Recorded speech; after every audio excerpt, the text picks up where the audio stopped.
자, 문재인 대통령, 네. 문재인 정권이 이제 반환점을 돌았다. 이 정권 어떻게 생각하십니까? 아직도 정권이라고 생각합니다. 아직도 정권. 네. 김영삼 대통령은 문민정부. 문민정부. 그 다음에 김대중 대통령 정부는 그때 국민의 정부. 국민의 정부. 노무현 대통령은 참여정부. 참여정부. 그 다음에 뭐 MB 박근혜 정부는 네. 그냥 MB 박근혜 정부였고. 네, 그렇죠. 네네. 문재인 대통령 정부는 아직도 정부라고 생각합니다. 아직도 정부, 아직도 정권. 아직도 정권. 뭐 그럼 말인지 알아요? 무슨 뜻인가요? 일요일까지는 네. 아직도 2년 6개월밖에 안 지났어?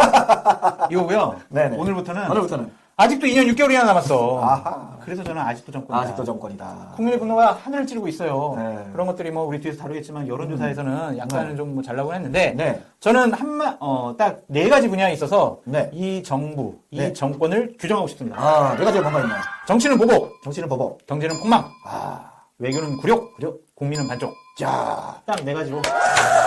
멋있습니다. 아, 좀 디테일하게 설명해 줄 수 있나요? 아니 정치는 네, 정치. 지난 뭐 2년 6개월 동안 계속 뭐 박근혜 정부의 적폐를 청산한다고 해가지고요. 전임 정권 사람들 120명이 감옥 가 있어요. 120명. 이거는 아프리카에 있었던 뭐 학살 수준이에요. 학살 이거는. 수준이죠. 전직 어떻게 대통령 이럴 두 수가 있어요? 명이나 보냈고요, 감옥으로. 와 네. 정말 이거는 정말 우리 나중에 역사책에 네네. 최악의 보복 정권이라고 기록될 수밖에 없어요. 맞습니다. 그 경제는 이제 망조가 들었잖아요. 네. 이제 2% 성장도 안 될 것 같다. 1% 지금 1.5 정도 나왔죠? 네. 1.5. 네. 그리고 우리나라 세계 최고의 기술 수준이었던 원전 산업 네. 완전히 고사시켰어요. 고사시켰어요. 미래 먹거리. 우리 손들 뭐 먹고 삽니까? 아무것도 없어요, 지금. 그리고 이 정부 2년 6개월 내내 한 게 뭔지 알아요? 뭐입니까? 부동산 아파트값 잡겠다. 아, 이 정부 들어와가지고 지금 강남 아파트가 3.3제곱미터당 1억 원이 넘었어요. 1억 원이 넘었습니다. 뭐야 이게? 그래서 마지막 뭐 극약 처방이 분양가 상한제 했었는데 뭐 시장 반응은 처음에 움츠렸다가 또다시 아파트 가격이 올라가고 있죠? 소액 기준으로. 분양가 상한제는 뭐예요? 분양받은 사람은 대박 터지는 거지. 맞습니다. 그래요? 그 다음에 분양가 상한제 하니까 아파트는 잘 안 지으려고 하고. 맞습니다. 뭐 당첨되거나 그럼 지금 집 갖고 있는 사람은 대박인 거예요. 서울 사람. 난 이해가 안 돼. 왜 그게 집값을 잡는다고 하는지 난 도저히 이해가 안 돼. 많은 정보들 이해가 안 된다고 하더라고요. 그리고 외국은 굴욕입니다. 굴욕. 굴욕. 왜냐면 네. 우리 김정은 음. 정말 김정은이 우리 대통령님 보고 삶은 소대가리라고. 삶은 소대가리. 계속 그러고 있고요. 아니, 그 대통령의 어머니가 돌아가신 날 주문 보내서 막 그러더니 다음날 축보를 쐈어요.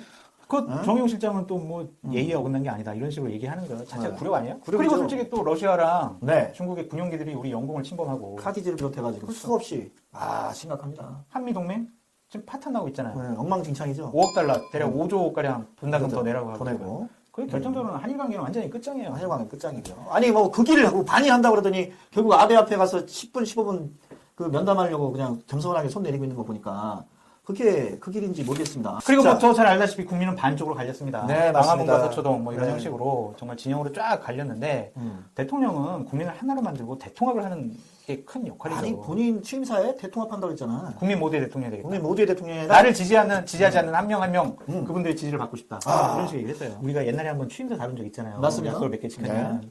보면 취임사를 문재인 대통령이 한번 다시 봤으면 좋겠어요. 그래서 대략 3,000자 정도 되고요. 맞습니다. 약속을 한 게 대략 15가지가 아, 돼요. 15가지. 근데 하나도 안 지켰어요. 하나 지켜서 하나. 뭐요? 한 번도 경험해보지 못한 나라. 아, 그건 약속을 지킨 거야. 그건 지켰네요. 굉장히 중요한 약속. 한 네. 번도 경험해보지 못한 나라를 만들고 있습니다. 그런데 국민들은 거의 이렇게 생각을 하고 있는데 네. 민주당과 이 청와대 사람들은 네. 나라다운 나라를 만들기 위한 2년 6개월의 기간이었다. 아. 정의로운 나라를 만들려고 노력한 기간이었다. 이런 식으로 자화자찬. 자화자찬. 후한무치 행동을 보이고 있어요. 그래서 이제 한국당 같은 경우에는 이거 산무정권이다. 산무정권. 무능력, 무대책, 네. 무책임. 무책임. 산무 근데 하나 더 정권이다, 넣어야 이렇게. 되는데? 뭐야? 내로남불. 내로남불도 내로남불 있죠. 정권이죠. 정확히 얘기하면. 네. 그래서 지금 많은 국민들이 물어보는 거죠. 지금 이 대한민국이 공정하냐? 공정하냐? 정의롭냐? 평등하냐? 공정하냐? 대통령이 취임사에서 얘기한 그 얘기를 다시 대통령한테 묻고 있는 겁니다. 맞습니다. 그 사항에 대해서 대통령은 꼭 취임사를 다시 다시 한번 읽어봐 주시기 바랍니다. 네, 되새기길 바랍니다. 자, 그러면 2년 6개월 지났습니다. 그러면 점수를 매기자면 100점 만점에 몇 점입니까? 44.5점입니다. 아, 44.5. 네. 굉장히 또 이렇게 디테일해요. 왜냐면 네네. 오늘 리얼미터에서 연구사를 했는데 발표했어요. 44.5. 44.5%를 얻고 있다. 네. 했는데 50점, 아니 뭐 50% 집권 3년 차에 50%를 넘는다는 거는 좀 힘든데 힘들죠. 근데 이 정부와 문재인 대통령이 계속 얘기한 부분들이 있잖아요. 그분들만 약속을 지켰으면 아주 국민들의 칭송을 받는 정권이 될 수 있었는데 되게 쉬웠죠. 그 안타까운 것 같아요. 어제 네. 산계 그 청와대 실장이 기자회견을 했습니다. 이거 왜 한 겁니까? 왜냐면 자화자찬하려고 그런 거죠. 자화자찬하려고? 아주 그러니까 국민들의 기본적인 인식 수준과는 다른 얘기들을 많이 했어요. 그러니까 국민들을 저기 개천에 붕어? 붕어, 그 다음에 뭐 가재, 개구리, 뭐 이런 걸로 생각하는 것 같아요.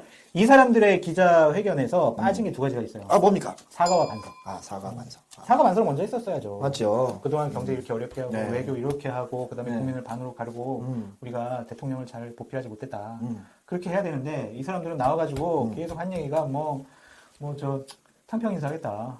그런 얘기하고 지소미아는 꼭 파기하겠다. 이런 식의 얘기도 하고 지소미아는 왜 파기합니까? 그 우리 일본의 경제 침략에 대해서 대항한다. 아, 대항한다. 지소미아 파기에도 우리 안보에는 아무런 영향이 없다. 이런 얘기를 해요. 그러니까 그래서 미국의 차관보가 와가지고 난리를 치고 있군요. 그런 건 무시하는 거죠. 네. 그럼 그러고 나서 또 저기 태국이랑 지소미아 맺었으니까 안보에는 문제가 없다는 게 이 사람들의 인식이고요. 태국이랑 무슨 관계가 있습니까? 우리 안보랑. 태국이 또 6.25 때 우리 지원군 파병을 했었죠. 네, 그것 파병. 때문에 그런가. 하여간. 태국이 그리고 파병할까요? 김상조 정책실장이 네. 또 경악스러운 얘기를 했어요. 뭐라고 얘기했습니까? 아니 뭐 고액 아파트를 산 자금을 무조건 출처 조사를 하겠다. 자금 출처 조사하겠다. 그렇게 얘기를 했는데 아. 그러면 지금 집값 한 2억 원대 사가지고 지금 20억 된 그것도 다 조사할 건가? 다 조사해야 되는 거 아니야? 조사해요? 강남에 집이 없구나. 없어. 아니 근데 이게 시장경제 자본주의 체제에서 그 돈 가지고 뭐 자기 돈 가지고 산 거에 대해서 이렇게 전수조사를 하겠다는 것 자체가 포퓰리즘이고 저거는 뭐라고 해요? 사회주의? 사회주의죠. 사회주의죠. 그러니까 무조건 부자한테 돈을 뺏겠다. 뭐 그런 개념 아니겠습니까? 그래가지고 세무조사해서 세금 매겨서 뭐 그러겠다는 건데 과연 그게 옳은 정책인지 네. 회의감이 듭니다. 네, 그렇군요.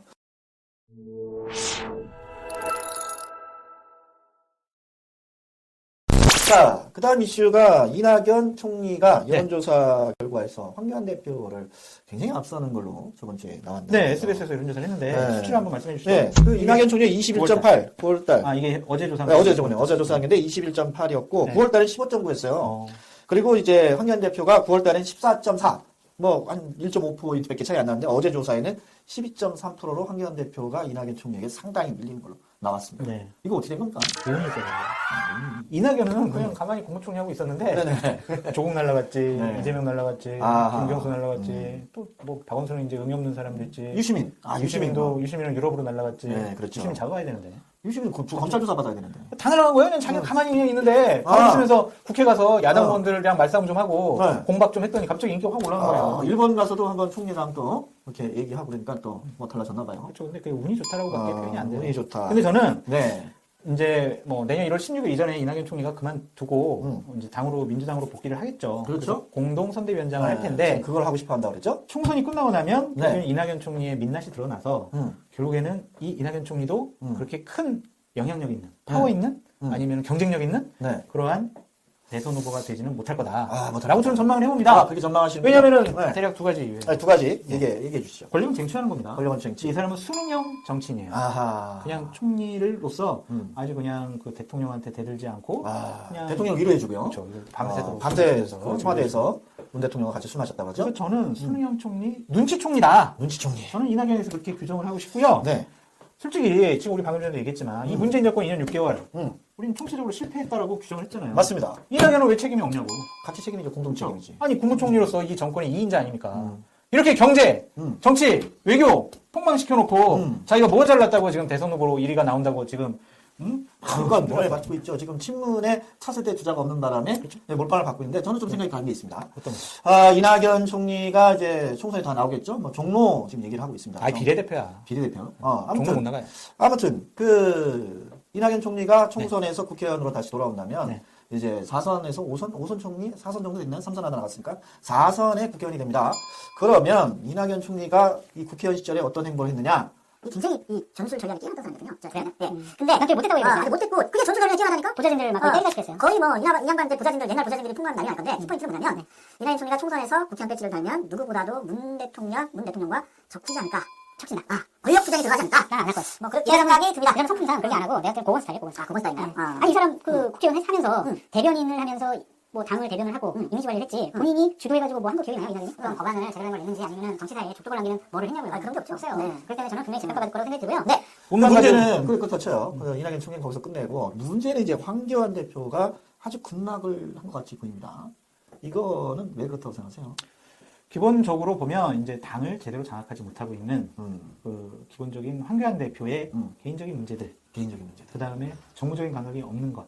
그렇죠. 박찬주 대장에 대해서 옹호하는 모습을 보고 저 사람은 정치적인 판단과 정무적인 판단을 제대로 하지 못하는 사람이 아니냐 그런 의구심. 네.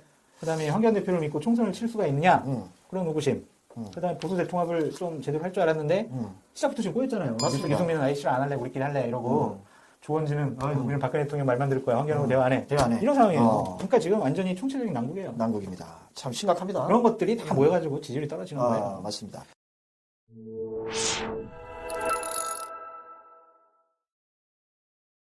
자, 이제 정경심 교수 문제가 이제 마지막으로 남은 것 같아요. 박수. 드디어 오늘 검찰에서 네. 정경심 전 교수인가? 그냥 교수인가요? 정경심 휴직 교수를 14개의 혐의를 들어서 네. 구속 기소했습니다. 구속기소했습니다. 아, 근데 문제는 네. 이 조국 전 장관, 조국 씨는 어떻게 되나요? 조국은 반성문을 오늘 썼어요. 아까 제가 카톡으로 네. 반성문을 봤는데 네. 잠깐 소개시켜 드릴까요? 네, 소개시켜 주십시오. 어떻게 되어 있냐면 네네. 진짜 가관이야. 아내가 기소되었습니다. 아내 사건은 재판을 통해 책임 소재가 가려지게 될 것입니다. 그다음에 망감이 유치합니다. 신통합니다. 저는 검찰개혁 시대적 소명을 감당하려 했지만 제 가족과 지인들 대상으로 하는 전방위적인 수사 앞에 가족의 안위를 챙기기 위해 물러나면 했겠대요. 이게 지금 무슨 소리입니까 이게. 그러면서 딱 또 상징적인 얘기를 했어요. 저도 조만간 검찰 조사를 받을 것입니다. 저의 모든 것은 의심받을 것이고 제가 알지 못했거나 기억하지 못하는 일로 저도 곤혹을 치를 겁니다. 아 이게 어떻게 실드를 치네요? 완전 유치해 있더라. 그러면서 뭐라고 했냐면 실드를 치고 있어요. 진실이 밝혀지고 명예가 회복되도록 노력을 했다. 이게 외롭고 길고 힘들다고 하더라도 그 것을 본인이 감당을 하고 가겠대요. 아, 마치 검찰이 본인을 탄압하는 것처럼 얘기하네요. 아니, 이게 무슨 뭐 저 민주화운동 해가지고 끌려가는 사람이야 지금? 그러니까. 아니, 14가지 부정부패 혐의를 받고 있는데 그런 걸 갖고 지금 완전히 너무 진짜 이 사람은 내가 보니까 연극 배우 해야 돼. 연극 배우.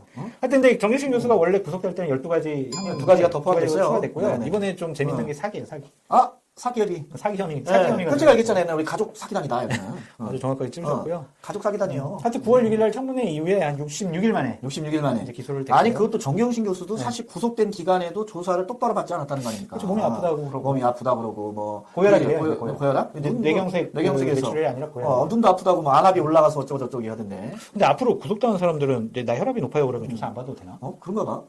한번 갔다 와. 아니, 됐어. 나 싫어. 근데 이 조국 전 장관, 조국 씨와 관련된 가장 키포인트가 서울대에서 본인이 있었 뭐 이런 이유든 어떤 이유든 조국 부인의 죄가 중하기 때문에 구속될 것 같습니다. 먼저 정경심 씨가 어떤 사람인가에 대해서 좀 알아보면 최성해 동양대 총장이 최근에 연합뉴스 인터뷰에서 이런 얘기를 했습니다. 조국 부인은 매우 극성스럽답니다. 그리고 동네에서도 욕심이 많아서 부인들 사이에 굉장히 말이 많았다고 합니다. 뭐 이렇게 얘기를 하면서 평소 조국 부인인 정경심 씨의 태도나 주위 평에 대해서 얘기를 했는데요. 뭐 조국 부인은 딱 봐도 욕심이 많게 생겼죠. 그리고 조국 딸의 온갖 가짜 인턴이나 뭐 수상 이런 것도 정경심 씨의 욕심 때문이 아닌가 그렇게 생각을 합니다. 뭐 욕심을 부려도 정도껏 부렸어야 되는데 뭐 과하다 못해 범죄로까지 이어지니까 이 꼴이 난 게 아닌가 그렇게 생각합니다. 정경심 씨 주위의 부인들 사이에 이런 얘기가 있었답니다. 조국은 대통령이 될 수 없는데 그 대통령이 될 수 없는 이유가 부인인 정경심 씨 때문에 그 정경심 씨의 극성, 탐욕 뭐 이런 것 때문에 조국은 대통령이 될 수 없을 것이다. 뭐 이런 얘기들이 돌았다고 하는데요. 지금 이렇게 일련의 상황들을 보면 정경심 씨의 어떤 탐욕이나 등살이 얼마나 컸을까 뭐 그런 생각이 듭니다. 그리고 정경심이 온갖 편법과 꼼수를 동원해서 자신의 딸을 외고해서 이제 고려대를 보내고 또 고려대에서 부산대 의전원까지 보내지 않았습니까? 그러면 왜 하필 의전원에 보냈을까? 뭐 물론 의사가 되는 게 뭐 우리 사회에서 용이나 마찬가지니까 의전원을 보냈을 수가 있는데 인터뷰에 보니까 다른 이유가 있었을 것 같더라고요. 조국의 친척 중에 병원을 하는 친척이 있답니다. 그런데 그 병원을 하는 친척이 자식이 없답니다. 그래서 병원을 하는데 자식이 없으니까 나중에 그 병원을 상속받을 사람이 없겠죠. 그래서 정경심이 자신의 딸을 의사로 만들려고 했는 것이 아닌가 뭐 이런 얘기들이 있더라고요. 뭐 욕심이 많은 사람이니까 충분히 그랬을 수가 있다 뭐 그런 생각이 듭니다.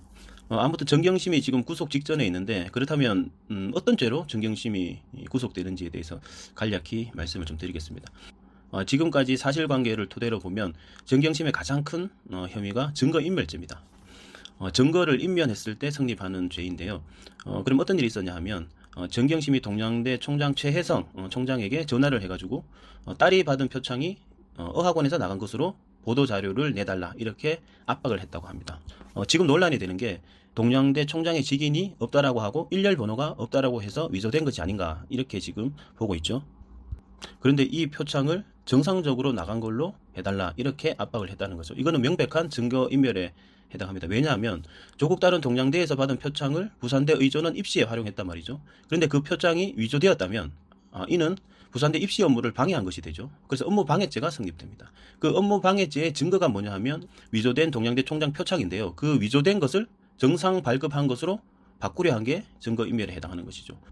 그래서 증거인멸죄에 해당하면 현행범으로 체포를 해야 되죠. 보통 구속할 때 도주 및 증거인멸의 가능성이 있을 때 구속하고 그럴 가능성이 없으면 불구속 재판을 받게 하지 않습니까? 그런데 정경심은 확실하게 증거인멸을 시도했기 때문에 이건 현행범으로 체포하고 구속해야 될 사유인 것이죠. 그리고 지금 정경심은 피의자로 전환되었습니다. 그래서 구속 못할 이유가 없습니다. 그리고 조국이 지금 청문회가 끝나면 바로 임명될 것 같은데요. 아무튼 조국이 법무부 장관이 되든 아니면 안 될 수도 있죠. 안 되든 정경심의 구속은 피할 수 없을 것 같다. 그런데 제가 저번 시간에 말씀드렸다시피 조국이 법무부 장관이 되고 부인을 구속시키면서 아내도 구속시키는 중립적이고 정의로운 법무부 장관 코스프레를 할 수 있기 때문에 법무부 장관이 되기 전에 반드시 낙마시켜야 한다.